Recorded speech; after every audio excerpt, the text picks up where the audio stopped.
arqueológicos mostram que o homem, desde o seu momento mais primitivo, trazia consigo a noção de espiritualidade.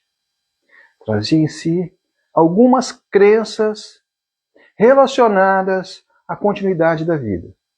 Exemplo disso é que muitas pessoas, ou seja, talvez a totalidade delas, a gente não tem como precisar esses números, mas era comum as pessoas serem enterradas com seus objetos, seus pertences.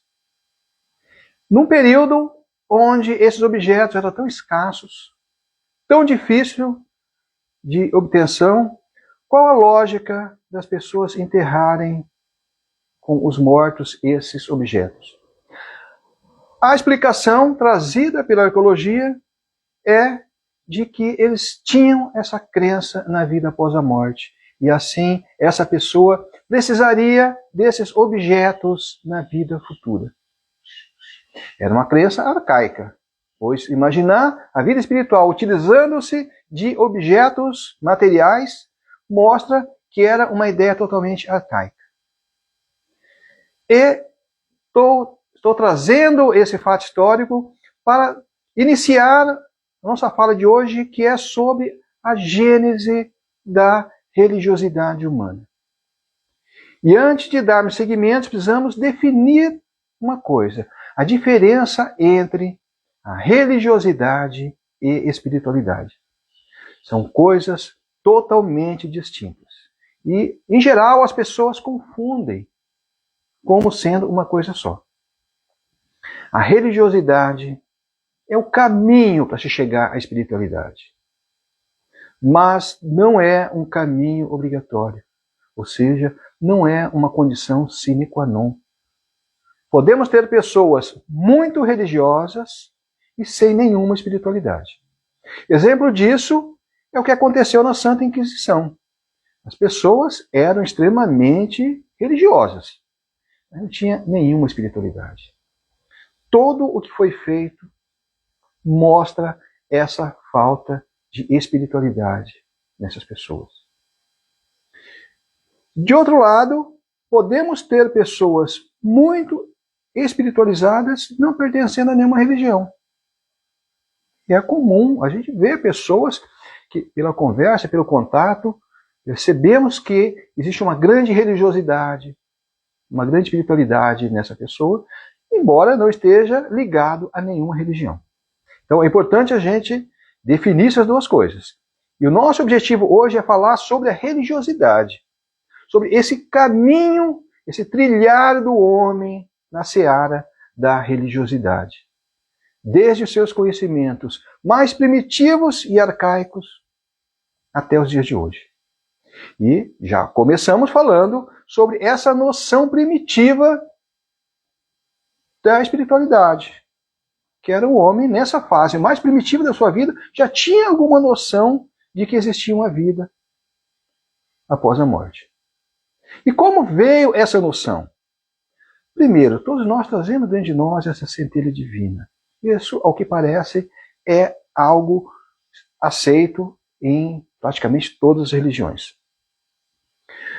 Um segundo ponto é a questão da mediunidade. Nos equivocamos ao achar que mediunidade foi criado pelo Espiritismo com Allan Kardec. Não. O que ele fez foi um estudo sistematizado da mediunidade, mas ela sempre existiu.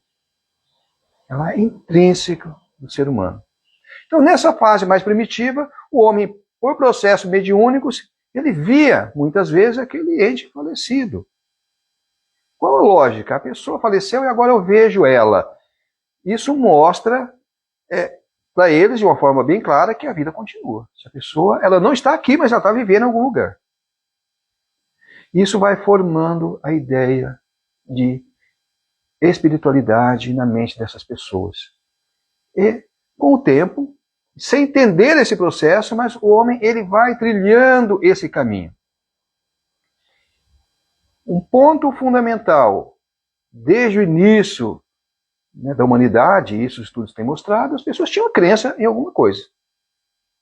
tinha crença em algum Deus. Embora esse Deus variasse muito de uma cultura para outra, mas um ponto central, as pessoas acreditavam em Deus. Mas como que era esse Deus? Por não saber entender, né, não conseguir entender esse Deus, as pessoas acabaram atribuindo a ele os fenômenos da natureza. Pois os fenômenos da natureza também estavam ali. Eles viam a consequência, mas não entendiam por quê, o que levava aqueles fatos a acontecerem. E veja bem, nós vivíamos num momento onde as atividades naturais eram muito intensas. A Terra passa por esse processo de estabilização. Embora hoje nós estejamos causando desequilíbrio novamente, mas a tendência é esse equilíbrio. Então os fenômenos naturais eram muito intensos. E como as pessoas não tinham essa proteção que nós temos hoje em relação ao meio ambiente, é natural que esses fenômenos eles atingissem as pessoas de uma forma até catastrófica.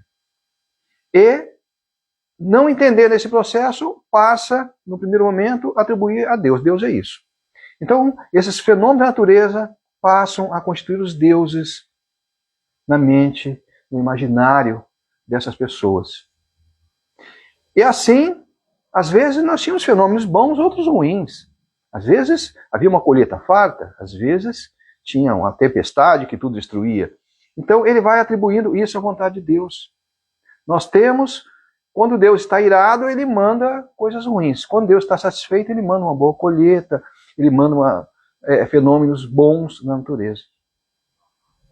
Não entendendo sequer as estações do ano, muitas vezes eles passavam por momentos aí de muito frio, um frio intenso, que denotava, olha, Deus está irado com a gente por alguma coisa. Quando o clima melhorava, já Deus estava feliz, então ele vai atribuindo tudo a Deus. Que era uma maneira, naquele momento arcaico, não tinha conhecimento científico nenhum, era uma maneira de poder justificar esses fenômenos. Então a primeira noção de Deus que se tem é associá-lo a fenômenos da natureza. Já nesse processo, eles vão atribuindo a Deus sentimentos humanos, um Deus irado, um Deus feliz. Ou seja, começa aí a antropomorfização de Deus. E isso evolui até acreditar-se num Deus que tem as mesmas características humanas. Boa parte de nós viveu a infância acreditando que Deus era um homem barbudo, que estava sentado lá no céu, anotando todos os nossos erros, para depois nos julgar ao final. Então essa antropomorfização de Deus foi uma coisa muito intensa. E ela vem até os dias de hoje. Veja, ela chega a influenciar o cristianismo.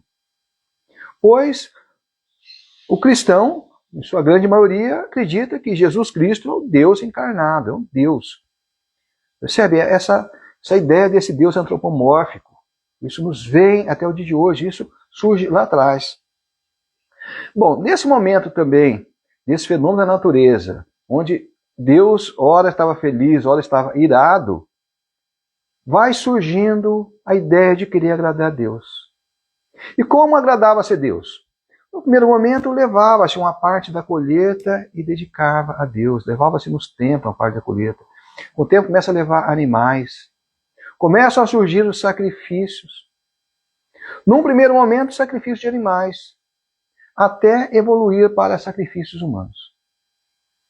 E assim o homem vai, entre erros e acertos, entre tentativas frustradas, ele vai tentando se aproximar a Deus.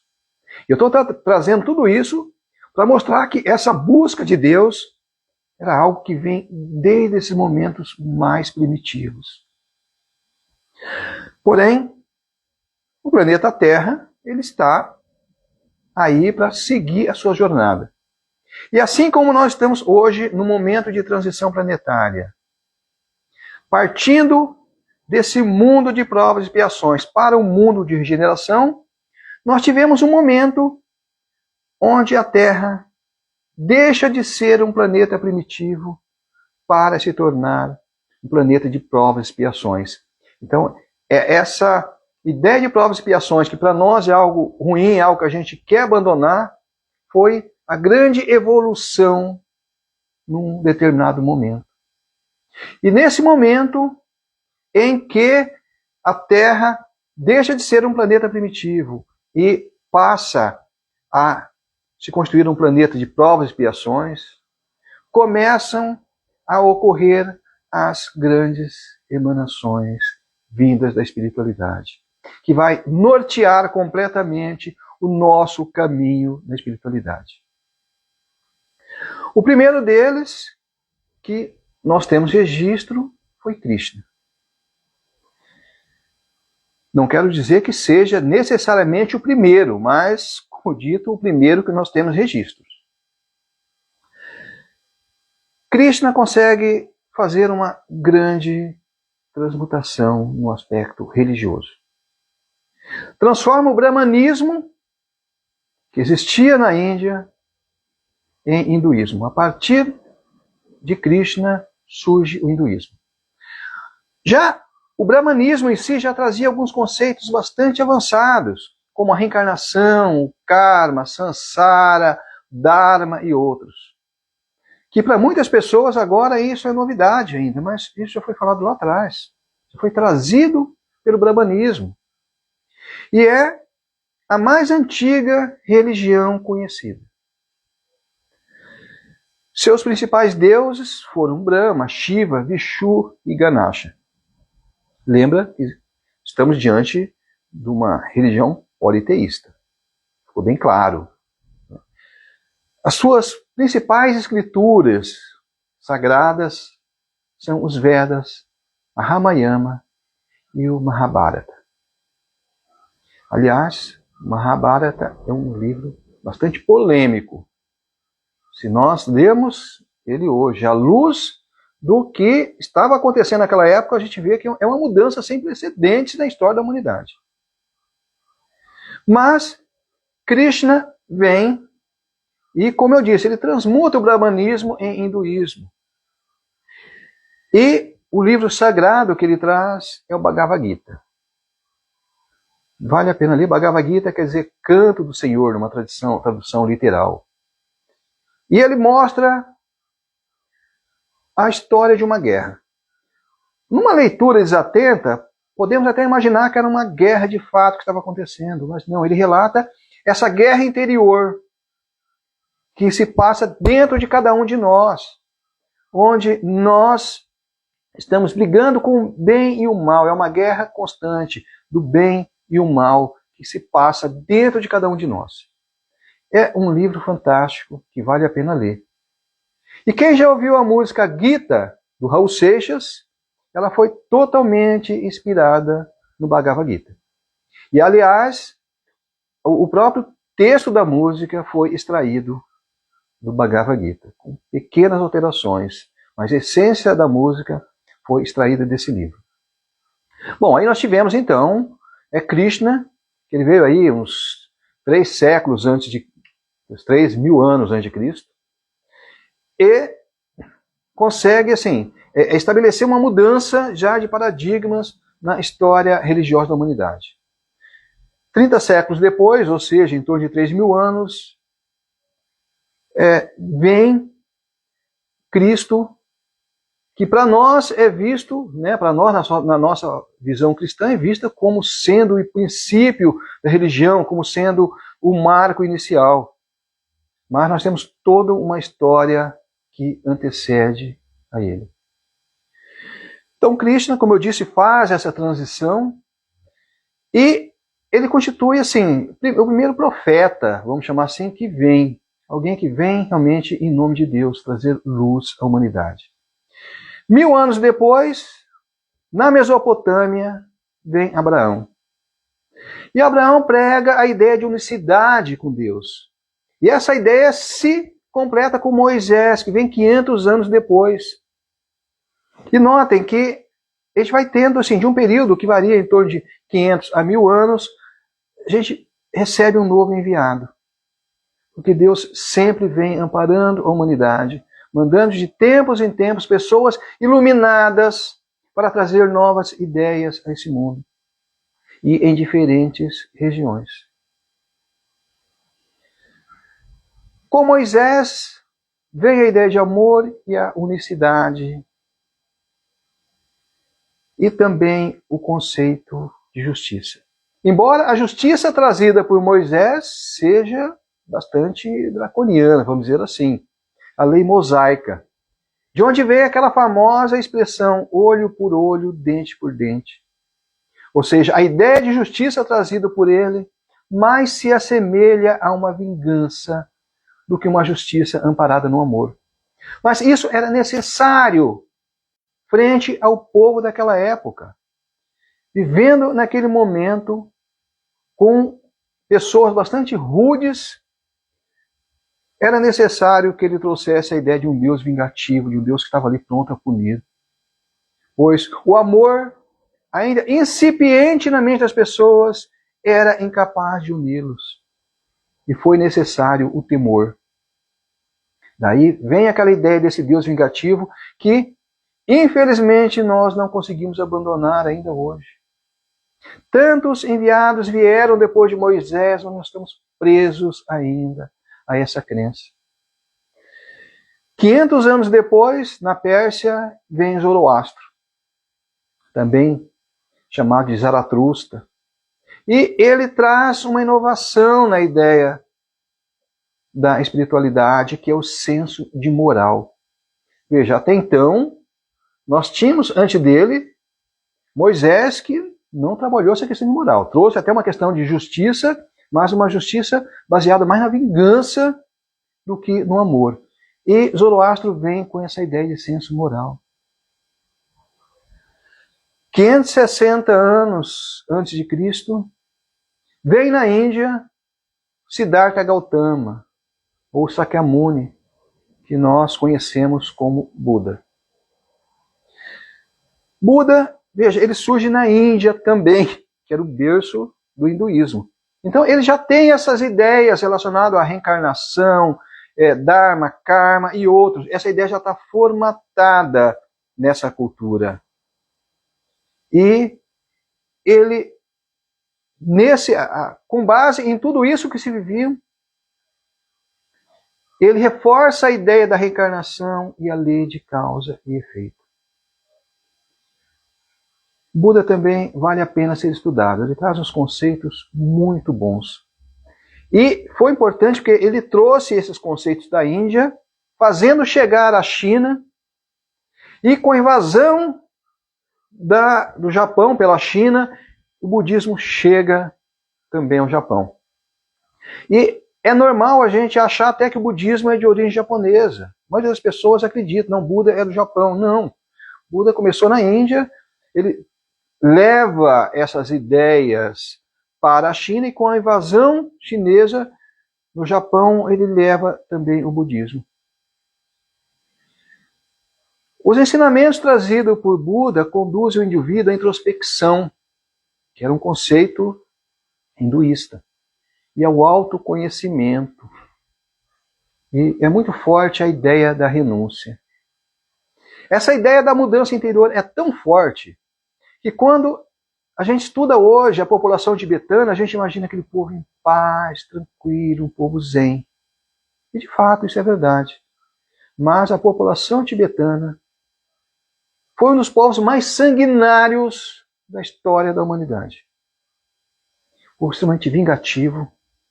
Eles compravam a vingança. Se alguém tinha algo contra um determinado nação, determinado grupo, eles compravam essa ideia de vingança. Eu vou lá me vingar para você. Eram assim, extremamente complicados. E eles se transmutaram num povo pacífico e tranquilo que nós conhecemos hoje. Bom, 560 anos depois vem Cristo. Cristo traz a ideia de amor e perdão. E veja bem, o Cristo ele surge na Palestina, e a Palestina era e ainda é uma região bastante conturbada, de uma população bastante ainda belicosa. E Cristo vem nesse cenário. E, por óbvio, Cristo é diferente de Buda, que ele vem já dentro daquela cultura indiana, sabe, daquela ideia trazida pelo hinduísmo. Cristo pega um povo bastante rude. E você tem a sequência da do que Moisés trazia, daquele Deus vingativo. Então Cristo veio realmente num cenário bastante conturbado. E, por óbvio, não dava para ele avançar muito em questões como reencarnação, como outras questões. Os ensinamentos dele foram bastante simples e objetivos, para conseguir chegar àquelas pessoas rudes de então. Essa é a razão porque Cristo não se aprofunda muito filosoficamente em muitas questões. Para ele, o grande ensinamento é a questão do amor e o perdão. Promete Cristo a vinda de um Consolador. E a grande pergunta que se faz, quem é esse Consolador que Cristo falou? Os cristãos aguardam a volta de Cristo. No âmbito da fé Bahá'í, acredita-se que esse Consolador foi Baha'u'lláh, que Cristo teria reencarnado na figura de Jobab. Aliás, essa ideia da reencarnação de Cristo em Jobab é uma ideia que foi trazida basicamente por um jornalista norte-americano que traz essa ideia, mas que Baha'u'lláh seria esse Consolador prometido que vem futuramente. E no mesmo momento que surge a fé Bahá'í, surge o Espiritismo, e ele traz a ideia de que esse Consolador não é mais uma pessoa, é o Espírito da Verdade, que vem contribuir na codificação espírita e traz novas ideias para o mundo. Então nós temos aqui três vertentes, né, da ideia desse Consolador prometido por Cristo. 622 anos depois de Cristo, vem na Arábia Muhammad, ou Maomé. E, por incrível que pareça, Maomé tenta, na época, pacificar o cristianismo ao judaísmo. Porque o judaísmo vivia ainda esperando a vinda desse Messias. E estão até hoje esperando. E o cristianismo prega, não, Cristo já veio, esse Messias é o Cristo. Mas há esse desentendimento, o judaísmo não acredita nisso. E Maomé teve um papel bastante interessante em pacificar essa questão e unir. E por incrível que pareça, houve a maior guerra religiosa que se dá foi justamente entre o islamismo e o cristianismo, surgindo as cruzadas. Voltando um pouquinho nessa questão, né, dessa ideia de Cristo, nós temos assim, como eu falei, nós temos essa ideia aí de que foi, né, o Bab que teria reencarnado na figura de Cristo. Até eu falei por cima, falei, olha, tem um jornalista, William Sears, que trouxe essa ideia. Eu vou falar um pouquinho sobre isso, só para não ficar perdido. Tá? Já me ensinaram aqui, ficou um pouco perdido essa questão. Vamos lá.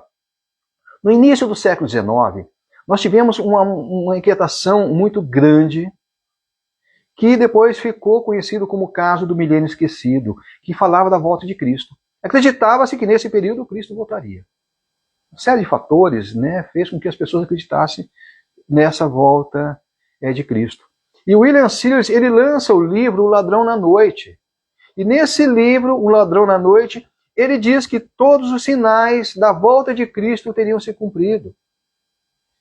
E no momento que se cumpriram esses sinais, surge na Pérsia, em 1844, o Bab, que como João Batista, ele vem anunciar a vinda do prometido. Ou seja, assim como João Batista anuncia a vinda de Cristo, o Bab anuncia a vinda de Baha'u'lláh. Então essa é a crença de que Baha'u'lláh seria esse Consolador prometido. Tá? Mas não dá para aprofundar muito aqui, porque ele vai estender demais. Mas vale a pena estudar. Estudem, procurem, a fé Bahá'í é bem interessante, os conceitos que eles trazem, fazendo uma análise de todos esses profetas, tá, ou Messias, até chegar à modernidade. Então vale a pena a gente inteirar disso, é um assunto bastante interessante, e se houver oportunidade a gente volta a falar sobre isso. Bom, no século XIX, gente, num período de apenas 24 anos, que vai de 1663 a 1836. 1987, nós tivemos assim umas mudanças bastante interessantes na história da humanidade. Bastante reveladoras, por assim dizer. Em 1863, Bahá'u'lláh proclama-se o prometido.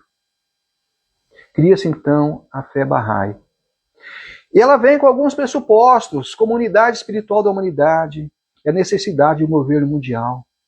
Acreditando que todas as religiões são complementares. E traz a ideia da revelação progressiva.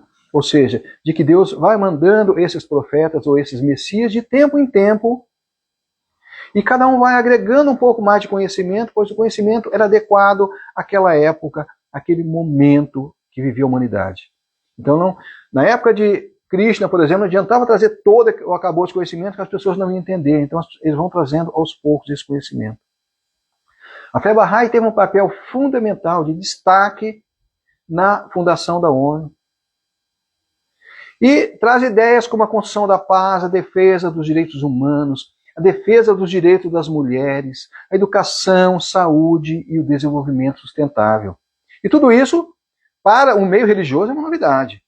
Pois até então, a religião estava preocupada simplesmente na salvação humana e, muitas vezes, vendendo indultos. E a fé Bahá'í ele vem com uma ideia totalmente nova, né, nesse leque incrível de frentes de visão. É uma mudança realmente fundamental. Tivemos nessa mesma época, em 1857, a codificação espírita, que faz uma releitura do cristianismo e vem mostrar que o Consolador prometido não é mais uma pessoa, não vem mais personificada em alguém, mas vem sim de uma revelação trazida pela espiritualidade,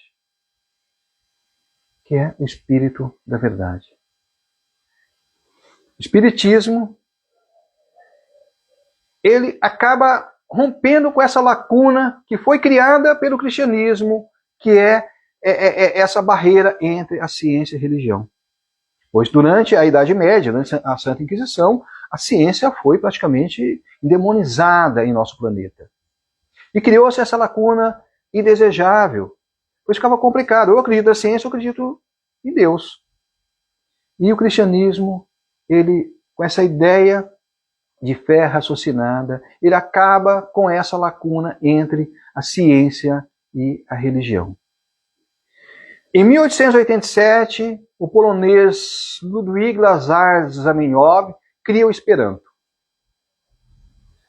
A ideia de uma língua universal, uma língua capaz de unir as pessoas do planeta inteiro. Pois a barreira linguística, sem dúvida, é um ponto a dividir as pessoas.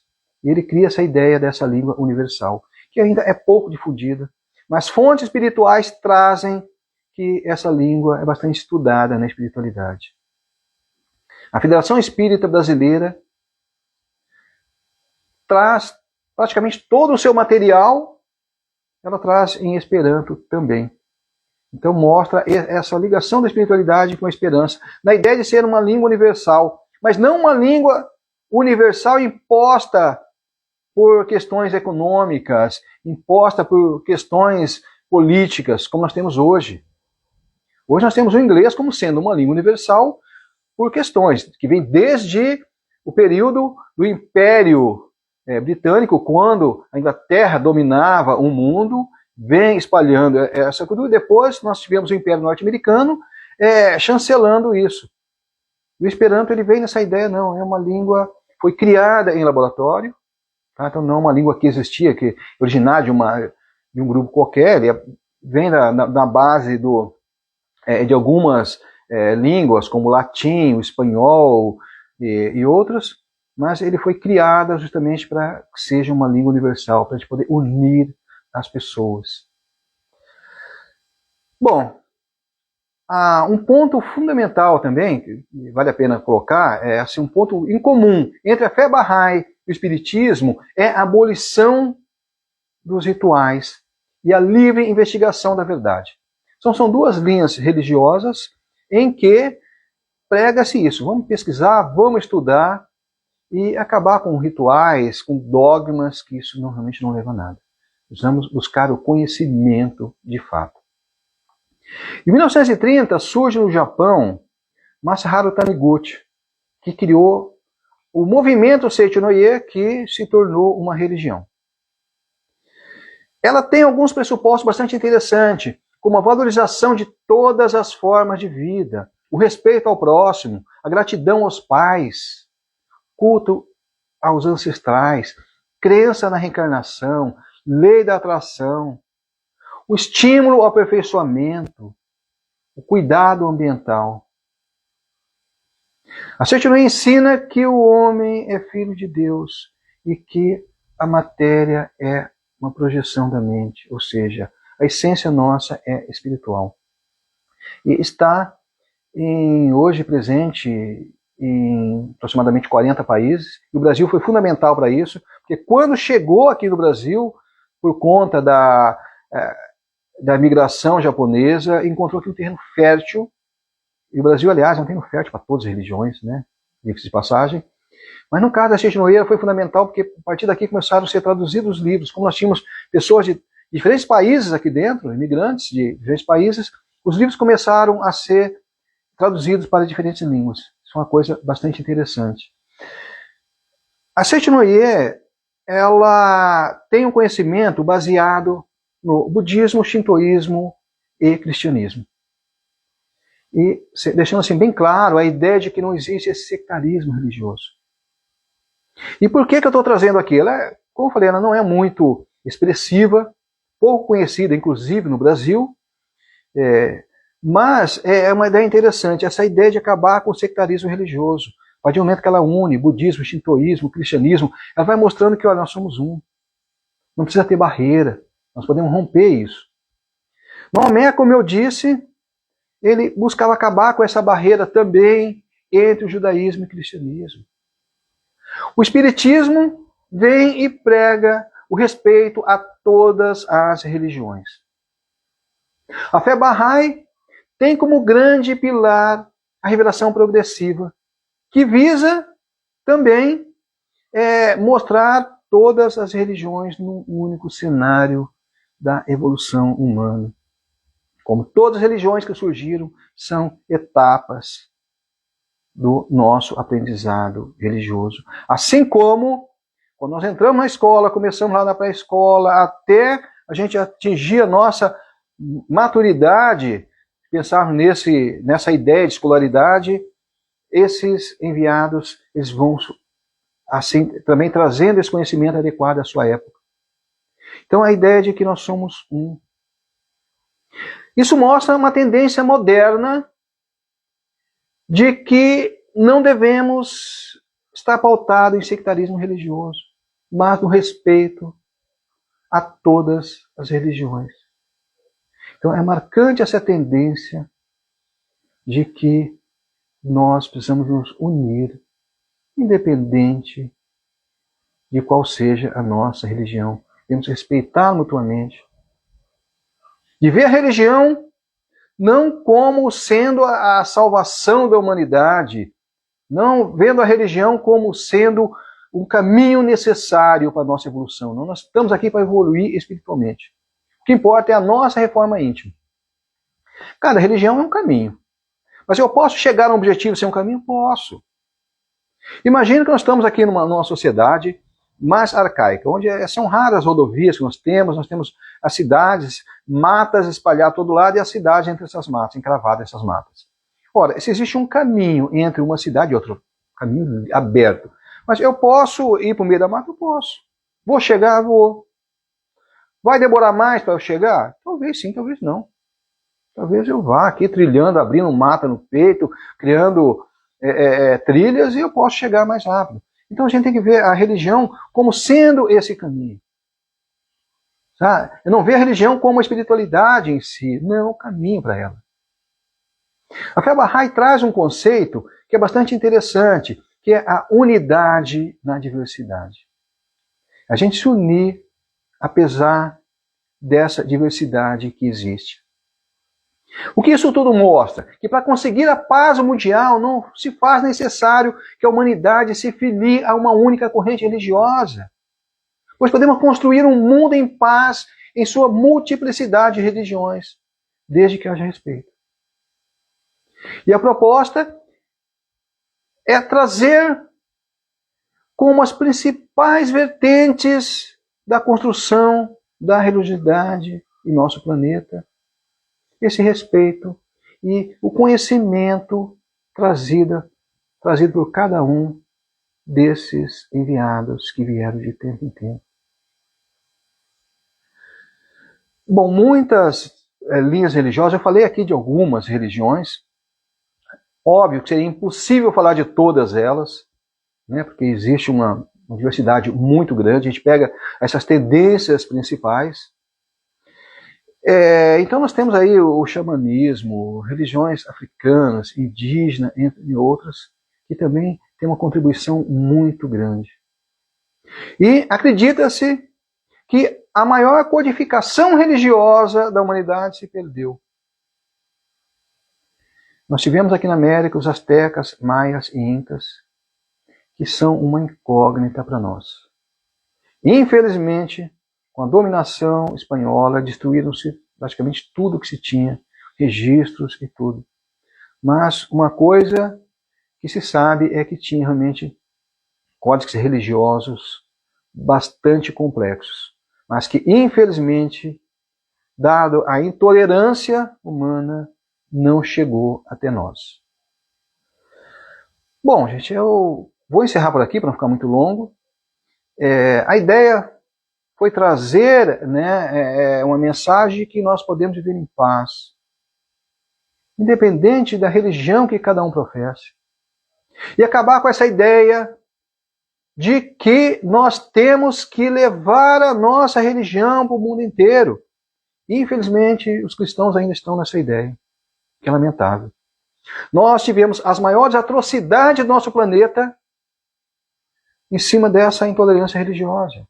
As cruzadas, gente, que barbárie, que mais de sangue que nós fizemos para tentar impor o cristianismo como uma religião. Pois aquela história oficial de que vai para proteger a Terra Santa, isso é papo furado.